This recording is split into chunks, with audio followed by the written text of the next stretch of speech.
you're having an amazing day. And if not, I hope today's conversation gives you a little of what you need to turn it around. Welcome back, or welcome to this conversation on As It Goes. I'm Lydia, the founder of Reself. You know, we're all just figuring it out as it goes, and conversations help us along the way. I met up with Marco Santini in his studio to talk about his artwork and approach, the importance of art, and so much more, including mentoring, anthropology, social media, and NFTs. His website is linked in the show notes if you want to get a deeper sense of his work before we talk. Otherwise, if you're joining us on Apple Podcasts or anywhere else, this is our first video episode of the podcast, so you can head over to Spotify or YouTube to watch the conversation where you will see Marco's work behind us as we talk.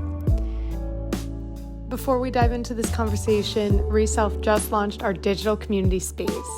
Use the link in the show notes to join for free. You will be able to comment on this episode, ask questions, discuss with other Reself members, as well as discussing and sharing on conscious living. With purchase of any workshop or Recalibrate membership, you will be invited to join the private channels for those offerings to dive deeper into them and facilitate more integration. All community members receive access to exclusive events, content, and discounts. Upcoming intimate community events include book club, discussion on As It Goes episode topics, following a live Q&A format, fundamentals of mindset, and a sneak peek at the upcoming Coming Home workshop. Links are in the description. As Thich Nhat Hanh reminds us, if the practitioner does not take refuge in the community, he will abandon his practice after a few months. Thus, a community is absolutely necessary for continuing one's practice. And continuing one's practice is absolutely necessary for conscious living to be our authentic way of being, which is why we've launched this space to help further and empower Reself family members' conscious, authentic living.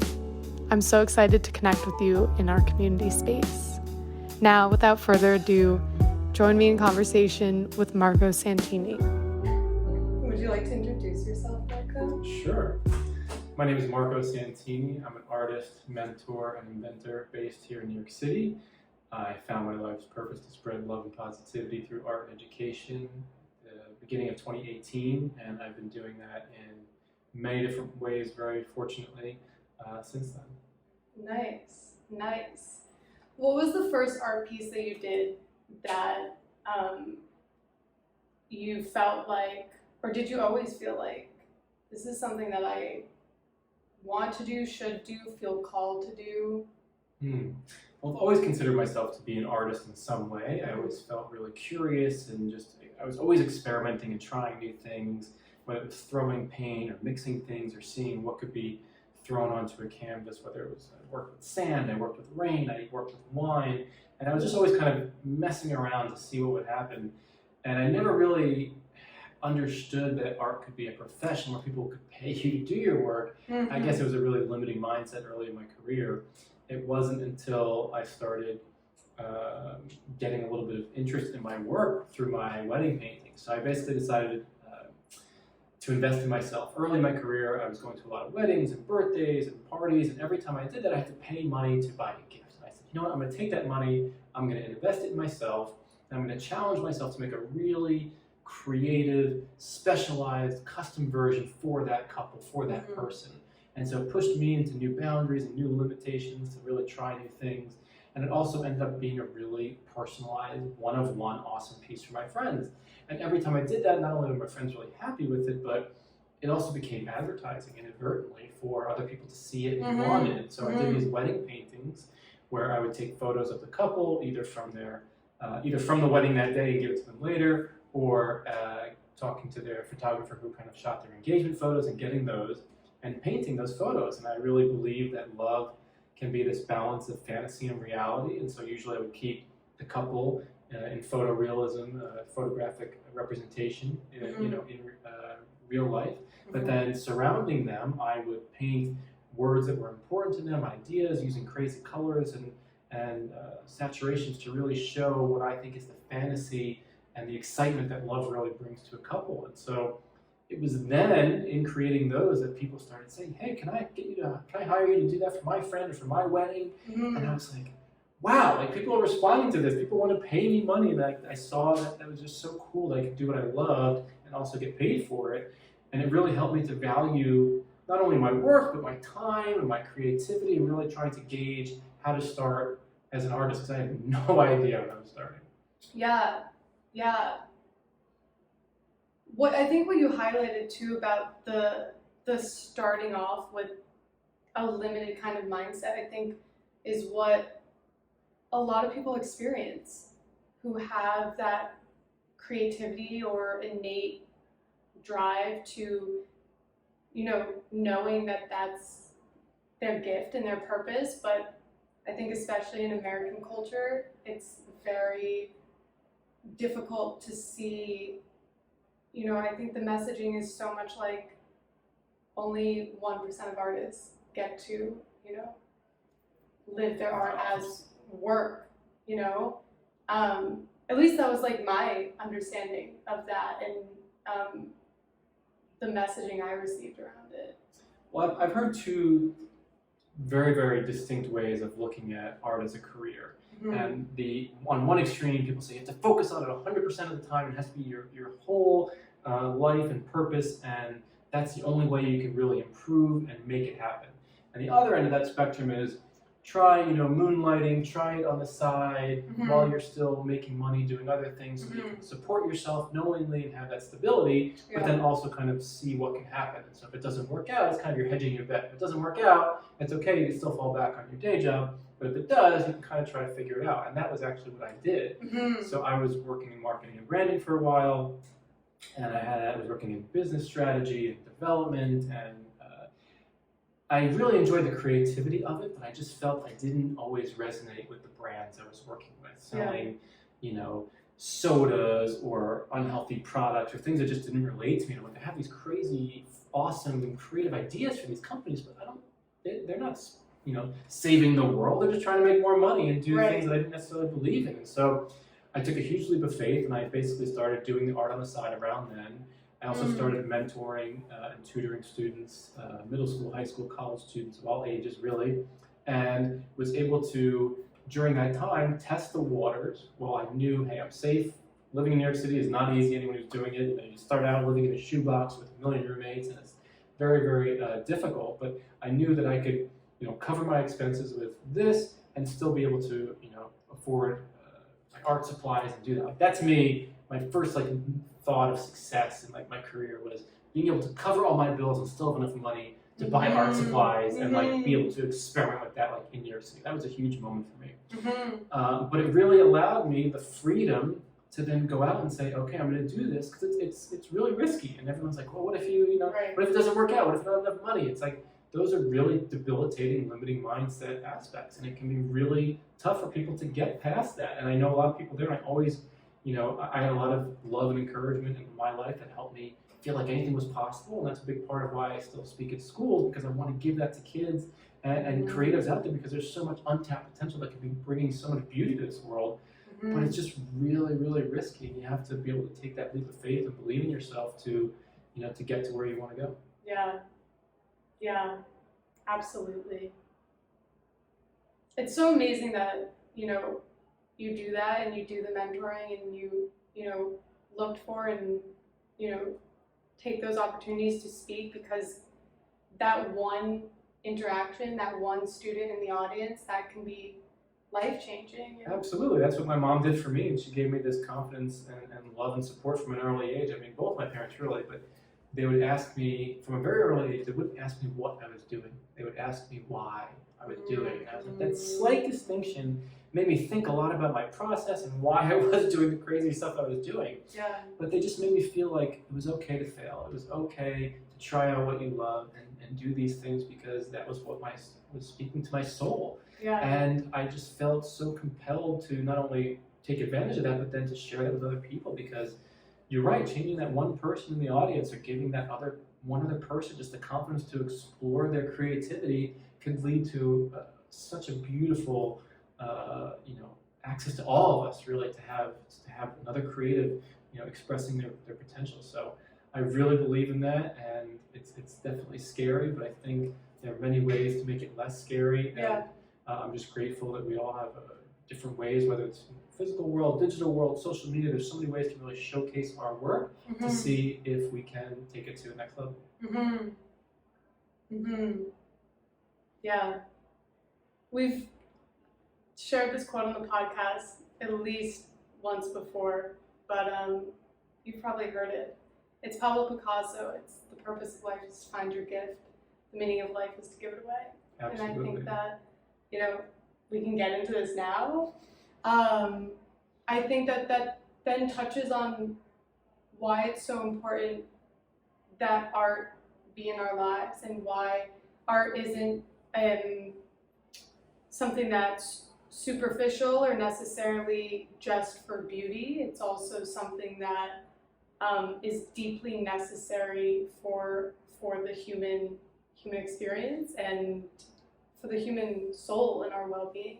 Yeah, my biggest lesson in art, my biggest takeaway has been that art is not about the physical piece at all. Art is about storytelling. That's when we're talking about the philosophical aspect of it. You think back to the history of cave drawing and understanding, the seeing what they saw out in the wilderness and portraying that, or portraying themselves. How it was showing what the story was and to remember. And I feel like a big part of my artwork, as we discussed earlier, is this collaborative nature. It's not just me. I might be the person painting it or having the final marking on it, but I am getting my ideas collaboratively in every single space I get from the people, from the community, from the party, from the event that I'm at. And I love to kind of tap into the pulse of what's happening in that space at that time. I love going into events and asking people a question, what's important to you? What do you value? What do you love? What do you see? And it just really gets people to be in the present moment, to ask them a question that sometimes they look at me like I have two heads, like, what do you ask me? What do I value? I've never answered that. Right. And it really just gets them to think in a more positive direction. And then they see their contribution in the painting, in the mural, and they feel so excited by it, to be part of it in that moment, that they want to take a photo with it, they want to share it, they want to just be more excited. And so I love that my art is not one-dimensional. I feel like it's very multi-dimensional. I love that it brings a communication and a conversation together, and I love that people can feel part of it and understand that we're really in this together. Yeah. The being in this together, especially like you said, people looking at you with two heads, when you ask them some of these questions, it's like sometimes we don't even ask ourselves these questions. And then maybe we have asked ourselves those questions, but regardless of what someone might bring to whatever you're asking them and contributing to your piece, doing so in community, in that conversation, is so powerful and meaningful. And like you said, that energy and the excitement of that is, to me, it's a whole other dimension of what art is and can be. And I really resonate with what you do in that sense. Because like I said, and it's not to say that one or the other is better in terms of working alone in the studio and sharing that piece with others, or creating in community live as you do, but it brings different things to the table, and it's not there's nothing cliche or cheesy about it. Do you know what I mean? It's very much the power of art to move society forward. Absolutely, yeah. For example, this weekend, 2 days, I'm going to be painting at this carnival, and I'm going to be painting kind of a geometric theme design similar to what you see behind us. But I'm going to be asking people in the moment what's important to them, gathering words from the community, and painting their words in this mural that's going to then stay at the carnival and hang out. And it's I just love the interactive aspect of bringing that so that they feel seen and heard. That when I go to schools and I ask this question to students, and I paint either a painting or paint a mural for them, to see their faces when they see their word in the mural, in their space, like brightening it up, they feel so seen and heard. They feel like they are part of it. They're more motivated. Yeah. I believe that our diet is not just what we eat, it's everything we consume, right? Yes. So from the positive messaging to the colors to the geometric design, and so I try to give a visual feast of positivity to these different locations and places that I paint, so that it can just raise the overall energy. And I've just seen so many people relate to it in such a fun and meaningful way that just like encourages me to go out and do it more and more and more. That's so exciting. It's so exciting. And I love that, you have pieces that you've done, if you want to explain what's behind us, but you have pieces that are in public and also, more like private pieces. And the carnival thing I think is so cool because all different types of people with all different types of interests and beliefs and everything congregate in that space. And to perhaps introduce someone to a perspective or an energy through your work that they might not have considered otherwise, or even if it's that subconscious interaction with it and the brightening of their spirit from that, it's really cool. Yeah, it's gonna be awesome. I mean, there's gonna be a lot of other artists there, but what I like, I kind of come in with an idea. I'm not just painting my message or my idea. I try to come in. I'm like, I have these spray paint colors, and I'm gonna just listen and feel what's happening that day, and that is what the inspiration is for the individual piece. So it's always different, and that's why I really like murals, because they're large scale, they're free and accessible to everyone. Everyone can understand it or appreciate it, and I love that. You don't have to walk into a museum or pay to be in a gallery or vice versa. Like, it's just open to the streets and anyone can see it and interact with it. And especially with my pieces that have many different words and many different languages, people really relate to certain aspects of it. You don't have to necessarily even see the whole thing, but the one part pops out. And I love that. Like when I paint my One Love logo, which now has love in over 80 different languages inside the heart, it's so amazing to see people immediately spot their own language. It's like it pops out of this different way, and I like to describe my work as this almost weird, like Where's Waldo of sorts. It's like the more you look, the more you see, and as you find it, you're like, oh, that's a heart, and you look closer, like, oh, that's a heart. It has, English. It has the word love in there, and like look at it a little closer, and like, oh, it has all these other things, and I just love that interactivity because with a mural, you paint it and you leave, you don't know what's going to happen. But you want to have that conversation with people, and it's not just like one special, like, okay, there's that design. It's just so differently interpreted by anyone who sees it. Yeah. That's the logo right there. This is actually how we met. Yes. I don't know, can I tell the story? Yeah, please. So I've worked as the creative director for the UN Women, United Nations Women New York charity. And their big message is bringing equality to the world and ending gender-based violence. And so I worked with them for a little bit before joining as a board member and creative director. And a few years back, 2019, I designed this logo for them with the word equality in many different languages inside the heart. And it was so random how I met the woman who brought me in. And it's just like, you never know who or what can lead to something interesting. I painted a window at this shop. And I was there explaining my work, and then this woman saw it and loved it and introduced me to this person and that. And it's like, it's a beautiful, spontaneous flow of creativity. Definitely in New York, but I feel like in everything.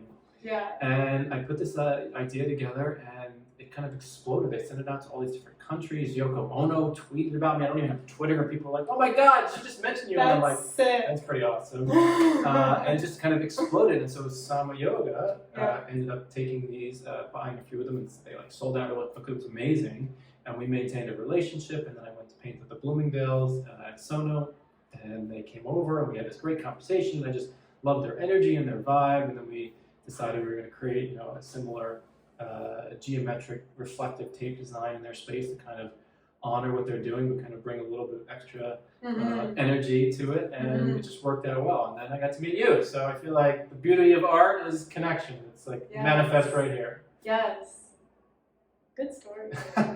I still can't believe that Yoko tweeted about you. Yeah, that's crazy. That's so cool. Ironically, she was the first celebrity I saw in New York City as well. I was on the High Line, and I saw her walking down in the opposite direction with like a huge a posse of people, and I was like, full circle, she'll never know this, but like I saw her as the first celebrity in New York City, and then she later tweeted about me. So that's so synchronistic. right? Wow. Wow. What a beautiful sign. Yeah. Okay. Okay, do you want to talk about your studying linguistic anthropology? And Yeah. I mean, I see that so clearly then in your art and how you use language and words in communication, in context with symbols and everything. So yeah, please. Thank you. Yeah, it was definitely not that easy to understand going forward. Yeah. Looking back, it's like, oh yeah, this totally makes sense. Right. So I went to a Catholic high school, very, very specific, and then I go to Brown University, which is like the most liberal school out there. Mm-hmm. It has this open curriculum, and you can choose all these different classes. And I had no idea what I wanted to do. At the time, I thought I was going to go into sports broadcasting because I loved sports in high school. Way. I hurt my hamstring playing sports. I thought I was going to play in college. I didn't. And I'm like, okay, the other side of that is sports journalism. So I worked at the radio station on campus. I worked at 2 Olympics with NBC, 2006 in Torino, and then 2008 in Beijing. Wow. And I just love that idea of sports broadcasting on the other side, but it didn't really fulfill me because the story was always about somebody else, and you wouldn't get to share your true story. I mean, a journalist is amazing because you get to cover that other story. Yeah. It's an art all in itself. So still within college, before that was happening, I was like, I wanted to just kind of follow my interest. And I was so fascinated with communication in college, and not studying communication, but the idea of how we communicate. From not only body language and words, but meanings and symbols and ideas and colors, and everything we do can be expressed in infinite ways. And so I got really excited by linguistics, which was a little bit too scientific for me, but it was like the sounds and the shapes and how languages evolve, and I love that in the essence, not necessarily in like kind of the gritty level, but like the idea of it really excited me.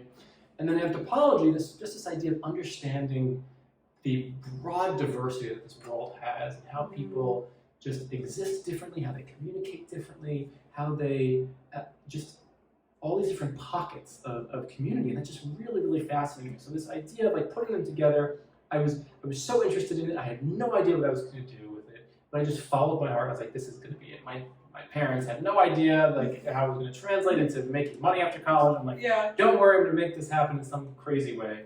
And for a while, I looked at it as almost a scientific version of marketing, because you're understanding how people communicate, you're understanding their needs, and trying to hopefully deliver on those needs. And I felt that that was helpful in a marketing, branding, strategy perspective. Totally.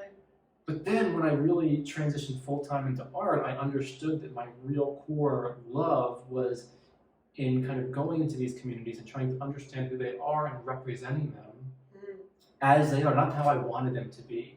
And an interesting story in relation to this, so I painted a few murals in Puerto Rico one summer, and I was going to speak at a school, and I vowed I was like, I'm going to go in there, I'm going to paint love in many languages, and I'm going to do exactly what I want to do.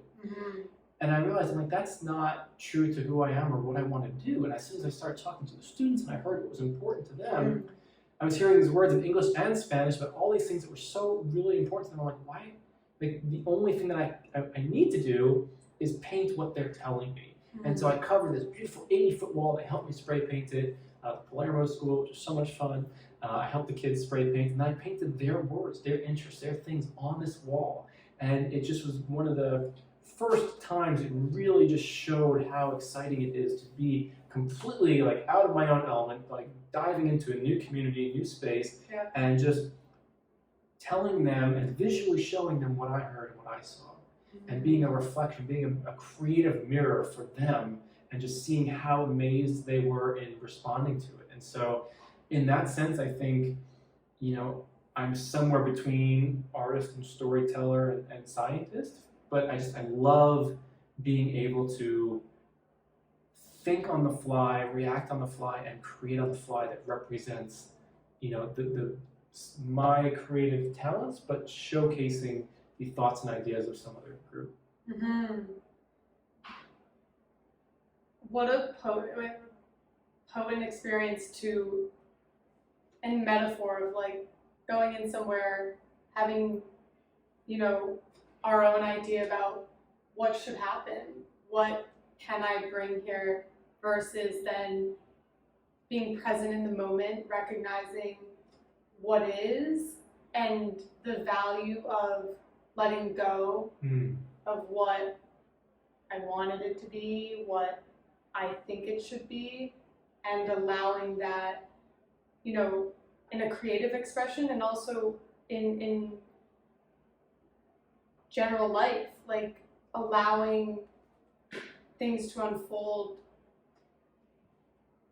can oftentimes bring something even better than what we had planned. I agree. I think surrendering to the moment and being really aware of your surroundings and what's happening, and listening to every shape, color, size, person. Like I love the inclusive aspect of what I do, and I feel, giving a voice to the voiceless, or giving a visual to a place that didn't have one, in a representation of what they want to see. It's just super exciting, and gets them. I'm excited to kind of showcase that mirror to them, and I think they get really excited to see kind of how it comes together, and see how their space can be a reflection of who they are. Mm-hmm.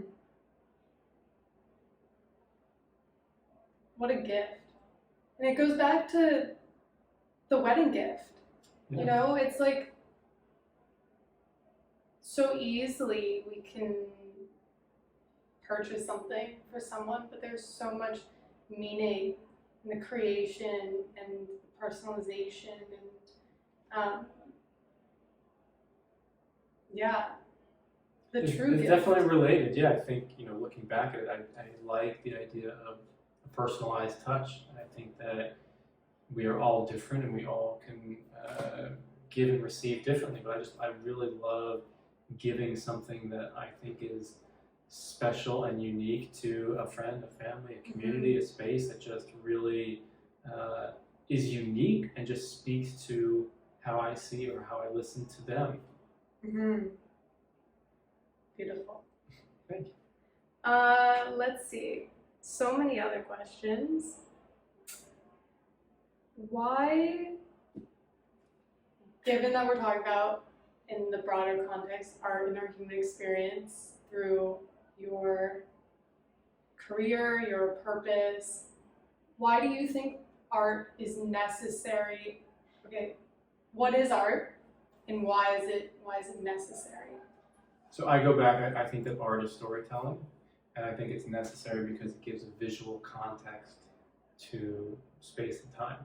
When I paint at a wedding, or I paint at a charity event, or at a major brand event, I'd like to think of it as taking what's happening and capturing the energy and visualizing it. And so when I paint at a wedding and I ask people about what the couple, and then they say certain words, you're taking that energy, and then that couple can have that painting and see everything that was said about them on their wedding day. I did one at a charity event not too long ago, and I asked people, what does this charity mean to you?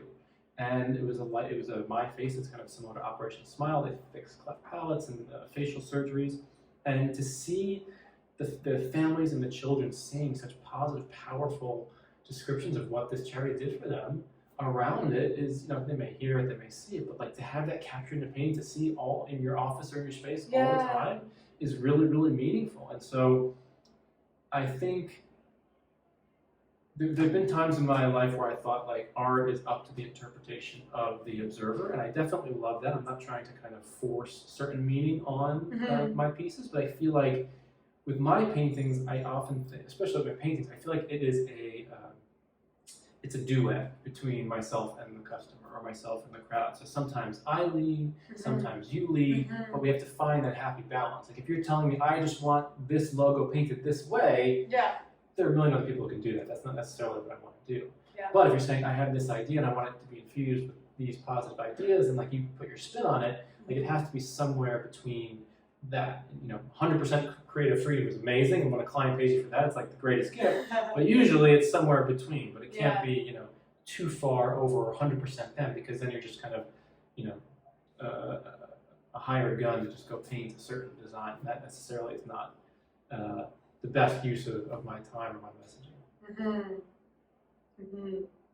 When we spoke off camera, you said that you felt like your definition and perception of art kind of differed from friends or maybe conventional definitions and ideas. How do you think it differs? So I think there's two major ways it differs. I think we've talked a little bit about both those ideas, but the idea of, for example, like an abstract painting, you see it on the wall and the painter may not be telling you anything about it. Like, you go in and you interpret it yourself.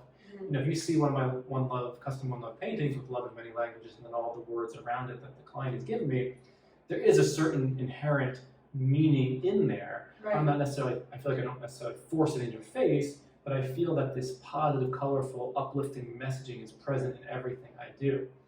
And then the other aspect is really just in terms of how much of me is in my piece. And I see a lot of people, and their art is beautiful, and that it can be multiple different interpretations and infinite number of possibilities. A lot of people put their own tag or their own word or their own idea out there, and it's just about who they are. And I think there's a beautiful place for that. And I just like to think of my work more as, my interpretation of where I am, kind of more collaborative. I'm not just putting, Marco Santini huge on a wall. It's an interpretation that is collaborative, and I think that's where it's somewhere. When I think of it, it's really this mixture of art and communication and science and interactivity, rather than me just going and doing the same logo or paste up or name everywhere that some other artists do. Yeah, totally.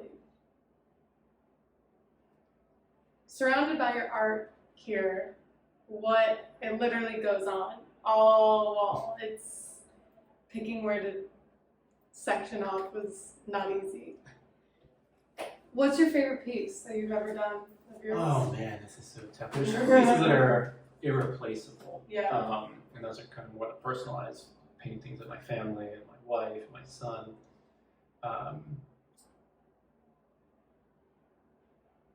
It's difficult to pick a favorite. I mean, there are meaningful pieces in different ways. I talked about the meaningful piece about like figuring out I wanted to pursue art professionally in that moment, capturing, an idea that I had that was crazier than I had in my imagination, realizing if I could do that, I could do anything.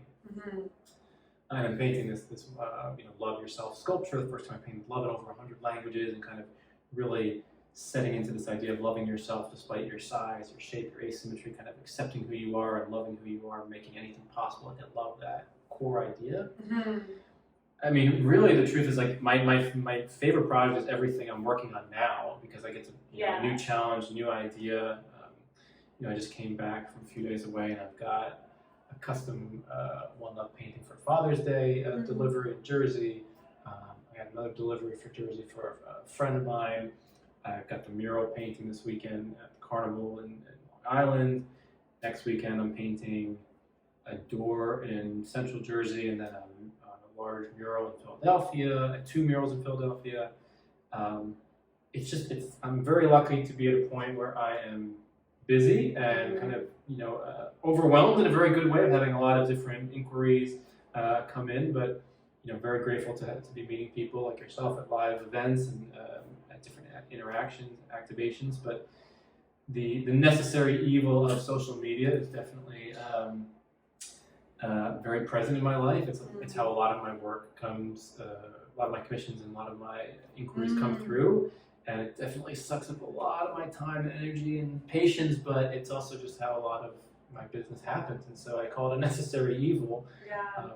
But one thing I do tell, my students or people who are starting out in the art world is that social media in some ways can be a really beautiful evening playing field, where it doesn't matter if you have no followers or 1 million followers. If you have quality work, it's going to speak for itself. And when the right person sees it, or when it gets in front of the right hands, it's going to make a difference. And so I do feel that social media has its importance in a creative aspect, an entrepreneurial lifestyle, and balancing that out. I've tried to put time limits on it, and sometimes I abide by it, and sometimes I don't, but it really helps to share with the world and in turn be rewarded with different projects.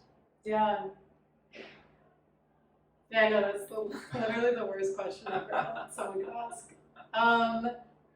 Interesting that you talk about social media, and especially specifically in totally that like leveling of the playing field. I think especially in the art world, that's really democratizing, and also that necessary sort of evil feeling of like in an ideal world, if that wasn't how people reached you, would you use social media for your work? Probably not. I heard a story a few years ago about a friend of mine who came to see my gallery show, and he said that he works with artists. He's at a super high level, but he only sells artwork to people who come see him in the middle of nowhere at his art studio and have to see it in person. I'm like, what a luxury to like live wherever you want and be at such a level where people they can't see it on social media, they can't see it on website, you have to physically be there, see it in person, and then get it, right? Like that is amazing. I do think that can be limiting, and maybe at such a level that like there's so many people coming in, but it's very very specific. And then the idea of social media, I've done everything from like posting pieces with prices to posting pieces without prices to just like I don't love to use it as like, hey, here's a thing, go buy it. I think it's more about here's all the things that I'm creating, and people will see my work at a school and say, hey, can you do this at my school? Or like, this is a job I did, a mural I painted here. Can you come paint this in my house or in my office? And so it really allows for just people to see the diversity of my work and to see that, I'm in this for the long haul. I'm not just trying to, cash in and leave, especially with some of these new NFT projects. I've done pretty well. Saw my first few, and I'm working on this big art documentary that's been following me around to kind of showcase the launch of this new NFT series I'm working on. Interesting. And it's really important to me because it's something that I've worked on for the last few years during COVID. It's something that Sotheby's called a new art category, which I think is quite fascinating in terms of what I'm specifically doing. And just something I love. And it's like my little baby I've been like holding so tightly, I don't want to show anybody, and now I'm trying to like launch it into the world and all the crazy, beautiful things that are happening around it. But even with that, the reason I bring it up is I'm not just in it to cash in and leave. Like I am an artist through and through, and I have bigger and crazier ideas that I can't wait to, launch from my head into paper, into draft, into design. But until I get there, I'm kind of like working my way up and just focusing on different ways to express myself with the collaborative nature of others. So many questions. So many. Okay. I want to talk to you about NFTs. But first I think, so in terms of social media, being an artist, putting your work on the internet, in a sense for free, what is because I know there are, probably as many opinions about this as there are people, but what is your opinion about like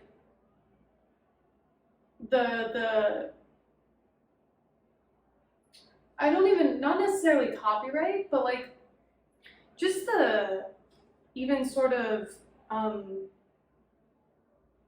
spiritual trampling, if you may, Wow. That's deep. Using someone's piece, posting it, sharing it, whatever, without obviously, on your pieces are your name and whatever, your signature, but without that sort of context of like attaching the artist to the piece. Yeah, you don't get to control it once you put it out there. Yeah. And I think that's very, being a street artist kind of helps with that. Once you paint a mural, anyone can take a photo of it, anyone can post it, they can tag you or not tag you, you kind of have no idea how it's going to be explored in this beautiful world.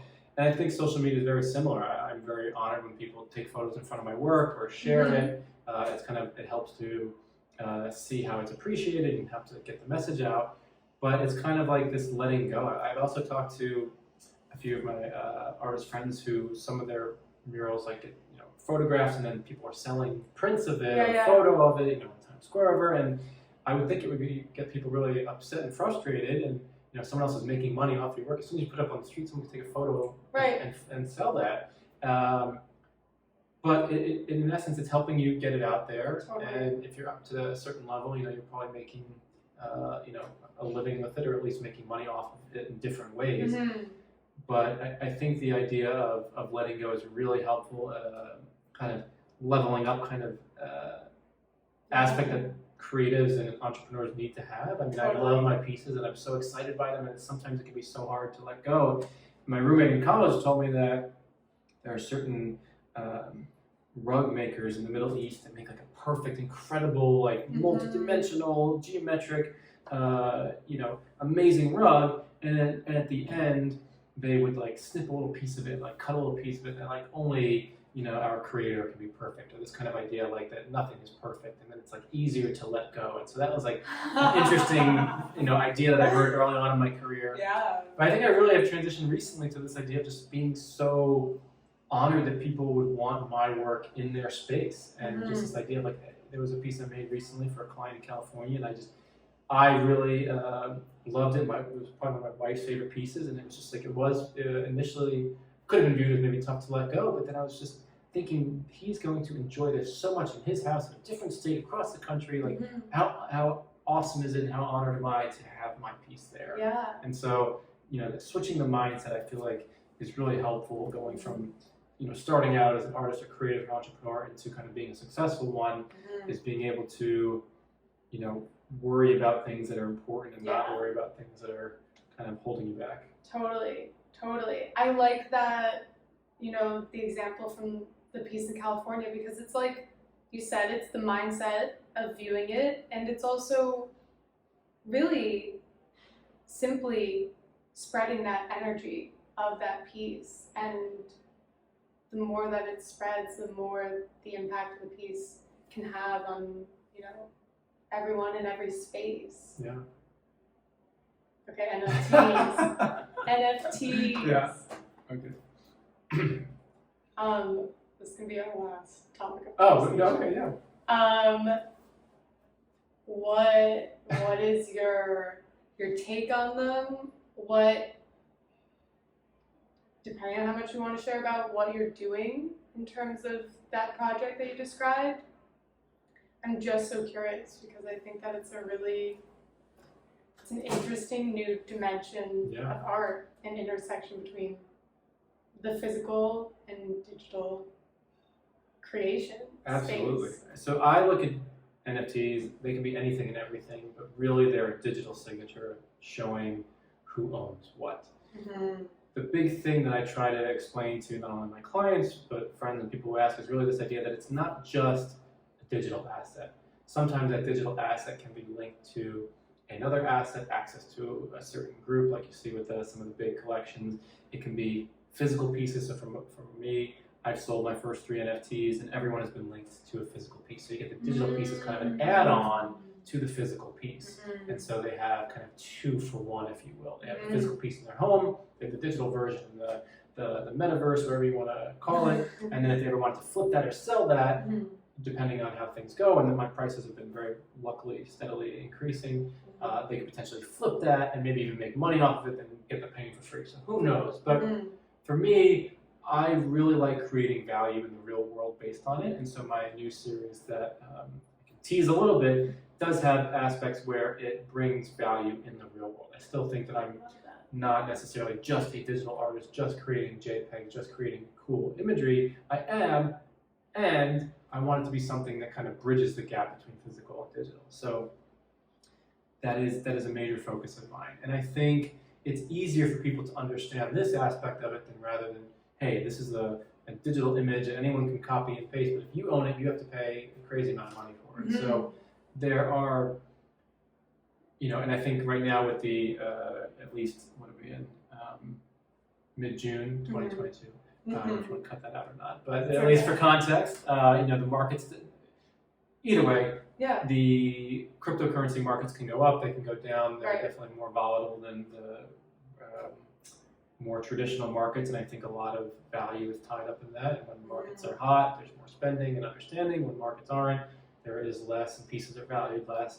But it allows for just so much more creativity. I mean, you could be in the middle of nowhere, like I was talking about with that guy, creating digital assets, and people buy them, and you're creating a new lifestyle. I've heard many stories about young kids and people leaving their job and just creating all these interesting collections and ideas. But I still think, my personal perspective is that it has to have some link in the real world. Whether you have access to X, you get Y, you can come to the studio and meet the art. Like, it has to have something that's interesting that you as a NFT holder get access to. I love that. I think that's such an important piece. I don't know if you have seen this, if you've poked around on Reself at all, but one of our tags is join us in the real world. and this idea of what is real and what is really important in that. And I think that, you know, you're bringing that physical experience to your NFT creation is so, I think that that's so important and valuable. And, you know, when it's so easy to kind of like drift off into the technology sphere, whether it's in any way, shape, or form, like even just simply like scrolling on social media, or purchasing NFTs, digital art over like a physical piece to put in a space, what is being lost from that? What is being gained, but what is being lost? And I think what's being lost is something deeply of value. I think the pandemic definitely extended that crazy run of just, you know, I'm in my house, I can't leave as much, I don't have as much, you know, choice or freedom as I had for a while. I have to stay, you know, indoors. I can create my own world. I can be anywhere. I can look however I want. I can have whatever I want in my digital world. I mean, my girls are crazy about Roblox, and like I don't know if you're familiar, but it's like digital world. Like you can make your own house. You can put your own art in. And they're growing up in a world where they're using their physical money to buy digital assets, and so I think that kids are growing up. A lot of kids are growing up that way and being okay with it. Whereas, you know, when we were growing up, it's like you pay for the game, and then the whole game is free. And now it's like the game is free, but you pay for things in the game, and that can be way more money and way more expensive. And so it is a new way of thinking, and usually sometimes when things are so crazy and out there, it just happens to be what the future is going towards. It's tough to understand, but I see a place for it. I do like the democratization of finance and banking. I love the idea of connecting directly with customers and not having as many middlemen. So I love the idea that the blockchain is based on, and I think that hopefully the people who are there and leading it are people who can actually, you know, commit to those and make those happen rather than just kind of make money off of it or you know, fool people into certain projects and ideas. Totally. There was something I had to say from what you said. Blockchain, Roblox, digital assets. Roadblocks. This was great. Thank you. Yeah, of course. Always spreading the green juice love. I love the healthy juices. What was it? Oh, yes. Okay. The point about COVID and like, you know, in that box, literally and metaphorically, of what can't be done, creating in that space in any way and capacity, our lives, what can bring us joy. I am a photographer, and one of the series that I developed and put together during COVID was based on that exact idea, which is the ability for a physical piece of photography to transport us endlessly elsewhere, into another moment, another space, another energy by engaging with it and by being present with it. And I think that that's, yeah, it's really like physical, digital, it doesn't really matter. I think that's part of the beauty, you know, if you look at the silver lining, if you will, of the pandemic, is that it forced a lot of people indoors. And I think a lot of creatives and entrepreneurs had chances to create new ideas and explore new mediums. And I think you're looking at this creative awakening that's really happening where, you know, as the pandemic is ending, as different, you know, things are coming back to new normal, there's just going to be an explosion of creative ideas happening during this and being launched now, being launched in this, you know, near future. And that's where my big NFT project, I spent the whole time like learning different programs and understanding different ideas and looking at the greatest artists of all time to understand like what did they do that made them meaningful, like how were their styles unique and different, and then translating that into these new ideas.